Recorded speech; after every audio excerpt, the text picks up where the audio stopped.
I feel like I've opened the floodgates after exposing that some of these viral azelaic acid serums barely contain any actual free azelaic acid.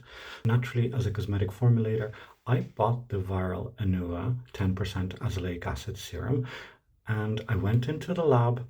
Follow along with me. I measured the pH because I wanted to calculate how much actual free azelaic acid this serum has, because it is impossible to formulate a clear liquid azelaic acid, true azelaic acid serum that is this liquidy and lightweight without some cosmetic formulation trickery happening.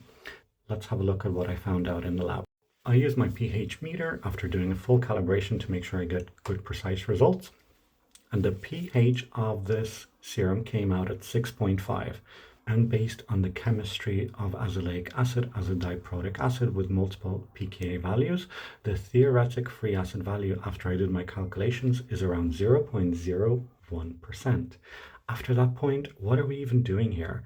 Because yes, maybe you did add 10% azelaic acid to the formula, but at that pH, almost all of it is no longer existing in its free acid form. And it's important for it to be in its free acid form because the bioavailability of azelaic acid is already really limited. The more of the free azelaic acid we can have in the formula, the better effect it will have on the skin because it will be slightly more bioavailable. Even at a high rate, very little of it absorbs.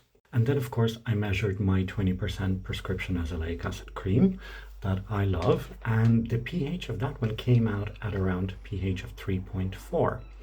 At that pH, the theoretical free acid value is over 18%. In this case, we're talking roughly an 1800 times increase in free azelaic acid. If we were to have that, say this was a 10% serum at that pH, then there would still be over 900 times more azelaic acid available for the skin than in the Anua one.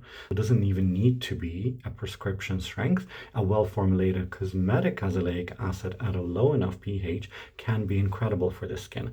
Now, this is where, of course, some people find that stinginess and irritation from it is because of that low pH. Most cosmetics, we wouldn't necessarily go that low in the pH. We'd leave that to the prescription strength, but we can still formulate it at a pH of 3.9 to 4.9 to minimize those negative side effects, maximize the solubility of the azelaic acid, and give you some great results, because even at a pH of 4.9, you get really effective azelaic acid products.